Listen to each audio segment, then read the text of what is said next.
Hello, welcome everyone. I'm Lei. Welcome to my show. So, how could there be 10 U.S. Capitol buildings in China? When I saw this headline last week in a Chinese article, I couldn't believe it. After I looked into it, I found that the matter was not only shockingly true, but also hilarious. Let me explain. For years, China has been notoriously associated with fake and knockoff products. There isn't just the fake Louis Vuitton bags, fake iPhones, and fake Nike shoes. There are also fake Disneylands, fake Apple stores. This entire Apple store is fake. The staffs wear Apple t-shirts, and customers can try Apple products on large wooden tables. Chinese have also created many knockoff brands. Does this remind you of IKEA? The Sephora shopping bags look almost the same as Sephora's. The loyalty cards are almost the same too. Chinese have now taken this copycat culture to a whole new level. The Chinese knockoffs went from consumer brands such as Starbucks, Nike, and McDonald's to world-famous landmarks. With the massive amount of wealth China has accumulated, instead of building their own original landmarks, Chinese love to copy world landmark buildings. Based on incomplete statistics, there are 2 Sydney Opera Houses, 3 Eiffel Towers, 6 Arcs de Triomphe, and guess what? 10 U.S. Capitol buildings in China. The most unbelievable thing is, China has 2 Egyptian sphinxes. I can't even say the word because I never said it in plural form. Yes, sphinxes. The Egyptian government protested these Chinese constructions, and I heard that one was taken down. Take a look at this short video that we put together. It will show you the extent of Chinese creativity in making knockoffs. Take a look.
It's unbelievable, isn't it?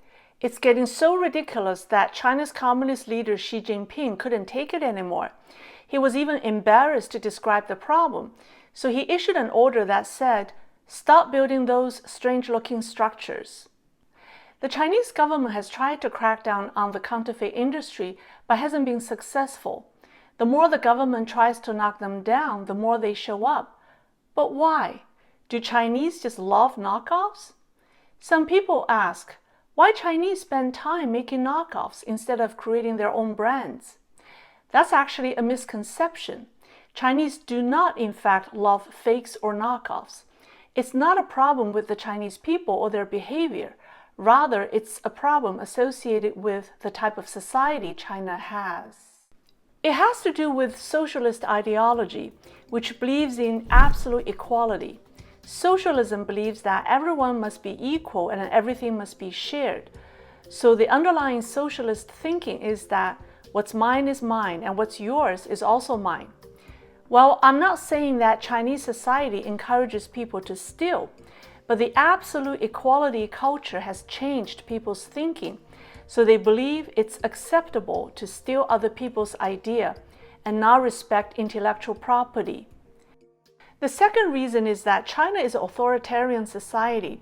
The media is controlled, the internet is censored, and being politically correct is mandatory. People aren't free to say what they think or express their ideas. If your ideas are not in line with the communist regime, you can be in trouble, sometimes big trouble. Therefore, creativity can be a costly liability. In China, I heard this expression growing up, 学好数理化，走遍天下都不怕, meaning study math, chemistry, and physics well. You are all set no matter where you go in the world. I remember the brightest kids in my high school all studied science. At the time, I believed that only the not-so-smart kids study the humanities or liberal arts. Think about it.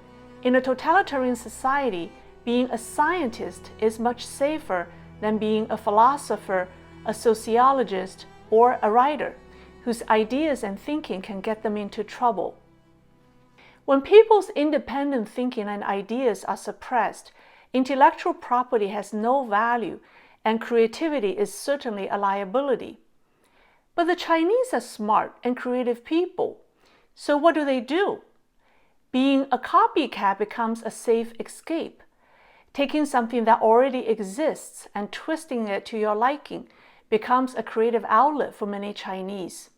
At least people feel safe copying ideas that are already accepted by society. Take a look at these examples. Some are just priceless.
Don't laugh just yet.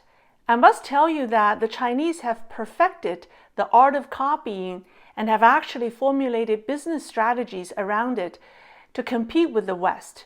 You should watch this video that explains how Elon Musk and his Tesla are struggling with unfair competitions in China due to copycats. In my next video, I will talk about the Chinese copycat strategy and how the West has fallen prey to it. I will show you some very interesting case studies. Stay tuned and keep watching.